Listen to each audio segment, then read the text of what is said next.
Hello everyone, greetings of the day. मैं रवि तिवारी और आज हम लोग क्या आप जानते हो कि सीरीज में डिस्कशन करेंगे जो कि आपके examination conceptual point of view से भी इंपॉर्टेंट क्वेश्चन है और आपके इंटरव्यूज में भी मोस्ट ऑफ द इंटरव्यूज में बहुत फ्रीक्वेंटली पूछा जाता है कि what is the difference between electromagnetic torque and reluctance torque.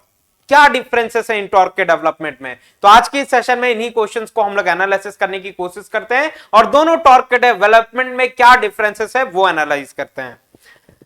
चलिए हम लोग आज के इस सेशन में मूव करते हैं और बोर्ड की तरफ चलते हैं कि क्या आप जानते हो कि सीरीज में हम लोग डिस्कशन कर रहे हैं difference between electromagnetic torque and reluctance torque. तो इस तरीके से एन पोल और एस पोल अवेलेबल है आपके स्टेटर में। जैसे कि हम लोग जो एनालिसिस कर रहे हैं रोटेटिंग इलेक्ट्रिकल मशीन्स के एनालिसिस कर रहे हैं, तो रोटेटिंग इलेक्ट्रिकल मशीन्स में दो पार्ट अवेलेबल रहता है, एक स्टेटर वाला पार्ट और एक रोटर वाला पार्ट। इन दोनों के बीच में एयर गैप अवेलेबल रहता है जो कि मस्ट है। रोटेटिंग इलेक्ट्रिकल मशीन्स में एयर गैप का होना मस्ट है। विदाउट एयर गैप कैसे एक बॉडी स्टैटिक रह सकती है, दूसरा रोटेटिंग बॉडी हो सकता है, तो एयर गैप मस्ट है। तो सपोज करिए ये एन पोल ऑफ दी आपका स्टेटर का एन पोल का फॉर्मेशन हो रहा है। स्टेटर में जो वर्चुअल पोल्स का फॉर्मेशन हो रहा है इसको एन पोल से रिप्रेजेंट कर रहे हैं और ये भी एनएस तीन जो पोल्स हैं शो किए गए हैं। तो ये एक इलेक्ट्रिकल मशीन है, ये एक इलेक्ट्रिकल मशीन है, ये दूसरी इलेक्ट्रिकल मशीन है। तो इसमें हम लोग जो है अब रोटर का प्लेसमेंट करते हैं। सपोज करिएगा कि रोटर का प्लेसमेंट हम लोगों ने कुछ इस तरीके से किया। यहां पे जब रोटर का प्लेसमेंट नहीं किया हुआ है उस पर्टिकुलर कंडीशन में एन और एस में फ्लक्स लाइंस कुछ इस तरीके से अपना पाथ कंप्लीट कर रही हैं। Flux lines N to S इस तरीके से फ्लो कर रही हैं। लेकिन जैसे ही हम लोग रोटर का प्लेसमेंट करते हैं, सपोज करिए इस काइंड ऑफ अरेंजमेंट हम लोगों ने प्लेस किया और इसको हम लोग रोटर कह रहे हैं, इसको इस अरेंजमेंट को हम लोग रोटर कह रहे हैं, इस अरेंजमेंट को हम लोग रोटर कह रहे हैं। और रोटर के प्लेसमेंट के इमीडिएटली बाद और ये रोटर के प्लेसमेंट में हम लोगों ने किसी भी तरीके का कोई फील्ड वाइंडिंग इंड्यूस नहीं किया हुआ है, किसी भी तरीके का डीसी करंट का इंजेक्शन नहीं किया हुआ है, मतलब किसी भी तरीके का कोई फ्लक्स लाइंस प्रोड्यूस नहीं हो रहा है। एन और एस पोल्स का फॉर्मेशन आपके रोटर में नहीं हो रहा है। स्टेटर में एन और एस पोल्स अवेलेबल हैं लेकिन आपके रोटर में किसी भी तरीके की कोई वाइंडिंग नहीं प्रोवाइड की हुई है। ये जब ये रोटर का प्लेसमेंट हम लोगों ने नहीं किया था तो N to S flux lines कुछ इस तरीके से अपना पाथ कंप्लीट कर रही थी। लेकिन एक मैग्नेटिक मटेरियल जो कि रोटर का फॉर्मेशन कर रहे हैं, सपोज करिए हाईली परमिएबल मटेरियल का हम लोगों ने इस तरीके से प्लेसमेंट कर दिया, हाईली परमिएबल मटेरियल का, और इसमें किसी भी तरीके की कोई वाइंडिंग का प्लेसमेंट नहीं किया, किसी भी डीसी करंट का इंजेक्शन नहीं किया, तो फील्ड का भी फॉर्मेशन यहां पे नहीं देखने के लिए मिलेगा। अब जब फील्ड का फॉर्मेशन नहीं देखने के लिए मिलेगा, ये केवल और केवल हम लोगों को मालूम है हाईली परमिएबल मटेरियल है। ये मटेरियल जो है हाईली परमिएबल मटेरियल है। म्यू आर की वैल्यू वेरी ग्रेटर देन 1 है, मच ग्रेटर देन 1 है। In the sense highly permeable material है। परमिएबिलिटी हाई होने का क्या सिग्निफिकेंस है?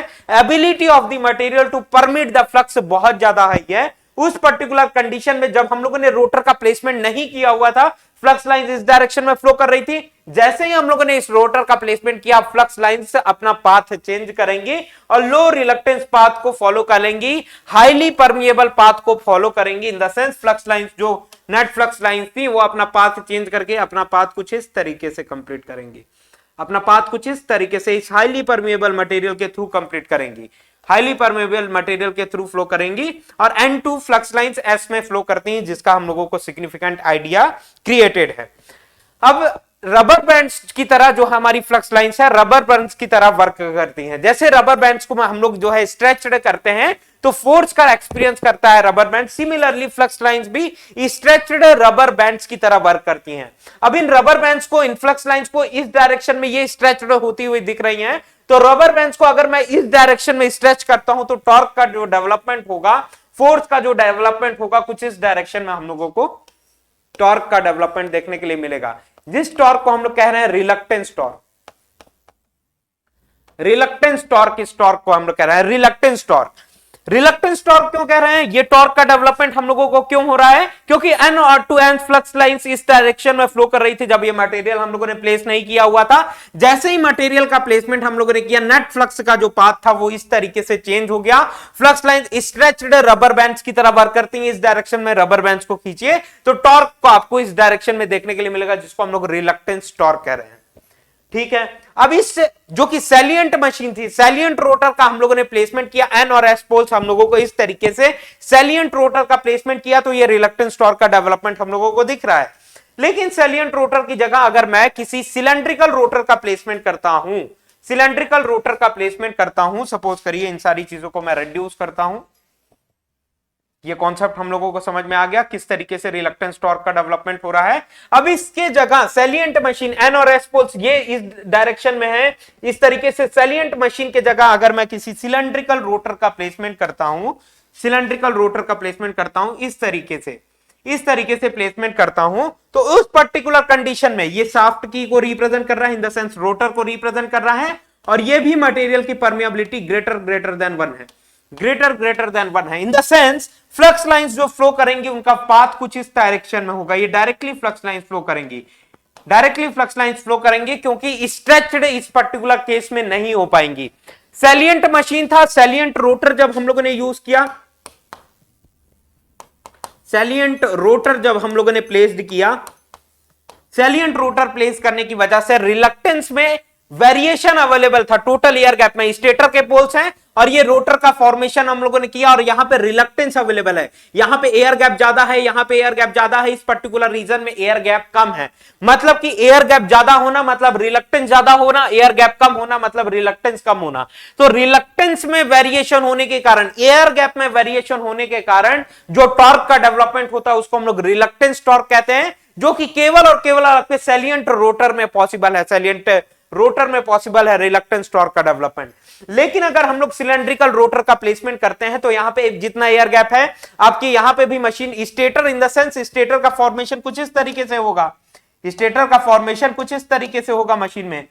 ये एक स्टेटर का प्लेसमेंट है जिसमें एन पोल यहां पे इंड्यूस हो रहा है, एस पोल यहां पे इंड्यूस हो रहा है, और आपने सिलेंड्रिकल रोटर का भी प्लेसमेंट जो किया वो भी सिलेंड्रिकल रोटर का प्लेसमेंट किया। ये आपके रोटर को रिप्रेजेंट कर रहा है, रोटर को रिप्रेजेंट कर रहा है जो कि हाईली परमिएबल मटेरियल का बना हुआ है। इस तरीके से हम लोगों ने प्लेसमेंट किया, तो ये N pole of the stator को रिप्रेजेंट कर रहा है, S pole of the stator को रिप्रेजेंट कर रहा है, और एयर गैप ऑब्जर्व करिए दोनों के बीच में, स्टेटर के पार्ट में और रोटर के पार्ट में एयर गैप जो है यूनिफॉर्मली डिस्ट्रीब्यूटेड है, यूनिफॉर्मली डिस्ट्रीब्यूटेड है, जिसके कारण यूनिफॉर्म एयर गैप देखने के कारण यूनिफॉर्म रिलक्टेंस हम लोगों को देखने के लिए मिलेगा मशीन में। रिलक्टेंस में वेरिएशन अवेलेबल नहीं है तो यहां पे रिलक्टेंस टॉर्क का डेवलपमेंट नहीं होगा। एयर गैप में वेरिएशन होने की वजह से, रिलक्टेंस में वेरिएशन होने की वजह से जो टॉर्क का डेवलपमेंट हो रहा है उसको हम लोग रिलक्टेंस टॉर्क कह रहे हैं, और रिलक्टेंस टॉर्क का डेवलपमेंट सैलिएंट मशीन में हम लोग कर सकते हैं, सैलिएंट रोटर मशीन में कर सकते हैं। लेकिन हम लोगों की जब सिलेंड्रिकल मशीन है वहां पे किसी भी तरीके का रिलक्टेंस में वेरिएशन अवेलेबल नहीं है, स्मूथ एयर गैप देखने के लिए मिल रहा है, इस पार्ट में भी उतना ही है, इस पार्ट में भी उतना ही है, सेम एयर गैप देखने के लिए मिल रहा है, मतलब कि रिलक्टेंस की वैल्यू सेम है ऑल अराउंड द रोटर। तो यहां पे हम लोगों को रिलक्टेंस टॉर्क का डेवलपमेंट नहीं देखने के लिए मिलेगा। फ्लक्स लाइंस डायरेक्टली अपना पाथ कुछ इस तरीके से फ्लो करेंगी, और फ्लक्स लाइन जब तक स्ट्रेच्ड नहीं होंगी हम लोगों को टॉर्क का डेवलपमेंट नहीं होगा। तो हम लोगों की सिलेंड्रिकल मशीन में किसी भी रिलक्टेंस टॉर्क का डेवलपमेंट नहीं हो रहा है। ये तो रिलक्टेंस टॉर्क का डेफिनेशन हम लोगों को समझ में आया। अब अगर हम लोग समझने की कोशिश करें, अब अगर हम लोग इलेक्ट्रोमैग्नेटिक टॉर्क का डेवलपमेंट किस तरीके से होता है वो समझने की कोशिश करते हैं, और दोनों में डिफरेंसेस क्या है वो एनालिसिस करते हैं कि इस तरीके से N pole of the stator, S pole of the stator हम लोगों को मेंशन है। अब यहां पे हम लोग रोटर का प्लेसमेंट कर रहे हैं, और रोटर का प्लेसमेंट कुछ इस डायरेक्शन में हम लोगों ने प्लेस किया, इस एयर गैप में हम लोगों ने रोटर का प्लेसमेंट कुछ इस डायरेक्शन में किया। As of now flux lines अपना पाथ कुछ इस तरीके से कंप्लीट कर रही थी, फ्लक्स लाइंस कुछ इस तरीके से अपना पाथ कंप्लीट कर रही थी। जैसे ही मैंने रोटर का प्लेसमेंट किया, यहां पे शाफ्ट की काइंड ऑफ अरेंजमेंट से मैं रिप्रेजेंट कर रहा हूं, क्योंकि शाफ्ट की का अरेंजमेंट इस तरीके से हम लोग जब प्लेस करते हैं और यहां पे की से रिप्रेजेंट करते हैं, आपके रोटर के on top of the shaft हम लोग रोटर का प्लेसमेंट करते हैं तो रोटर रोटेट करता है, जिसके स्प्लिटिंग फिनोमिना से बचने के लिए ये की काइंड ऑफ अरेंजमेंट हम लोग यूज करते हैं। डायरेक्टली आप शाफ्ट इस तरीके से प्लेस कर देंगे तो स्लिपिंग का फिनोमिना हो सकता है, उसी फिनोमिना से बचने के लिए हम लोग की काइंड ऑफ अरेंजमेंट यूज करते हैं। तो कभी भी रोटर के रिप्रेजेंटेशन में हम लोग शाफ्ट की से रिप्रेजेंट करते हैं, और शाफ्ट की का जो कलर है वो सारे रोटर में जितने भी टर्मिनोलॉजीज होंगे, एमएमएफ को डेवलपमेंट, वोल्टेजेस का डेवलपमेंट, सारी चीजें जब व्हाइट पेन से मैं रिप्रेजेंट करूंगा वो रोटर को रिप्रेजेंट करेगा, क्योंकि शाफ्ट की मैंने व्हाइट पेन से रिप्रेजेंट किया हुआ है। That is what my way of representation. अब इस पर्टिकुलर केस में हम लोगों ने वाइंडिंग प्रोवाइड करनी है, कुछ इस तरीके से वाइंडिंग्स हम लोग प्रोवाइड करते हैं। इस रोटर में हम लोग जो आयरन बार यूज किए हुए हैं जो कि हाईली परमिएबल मटेरियल है, और यहां पे हम लोग जो है वाइंडिंग्स प्रोवाइड करते हैं। कुछ इस तरीके से हम लोगों ने वाइंडिंग प्रोवाइड किया, और यहां पे डीसी करंट का जब इंजेक्शन करते हैं हम लोग, जैसे ही डीसी करंट फ्लो करना चालू करेगी इन करंट वाइंडिंग्स में जब डीसी करंट फ्लो करना चालू करेंगी और करंट का डायरेक्शन ये है, तो फ्लक्स का डायरेक्शन ये मिलेगा। जब ये करंट का डायरेक्शन है तो फ्लक्स का डायरेक्शन इस डायरेक्शन में होगा। मतलब ये बॉडी से आपको हमेशा और हमेशा एयर गैप में बैठ के ऑब्जर्व करना है। तो एयर गैप में बैठ के जब आप ऑब्जर्व कर रहे हैं तो आपको ये देखने के लिए मिल रहा है कि इस आयरन बॉडी से फ्लक्स लाइंस एग्जिट होती हुई नजर आ रही हैं। कभी भी आयरन बॉडी से फ्लक्स लाइंस एग्जिट होती हुई नजर आ रही हैं, तो ये N pole of the rotor और ये S pole of the rotor को रिप्रेजेंट करेगा। जब यहां से निकलेंगी तो यहां से इंटर करेंगे, कुछ इस तरीके से अपना पाथ कंप्लीट करेंगी।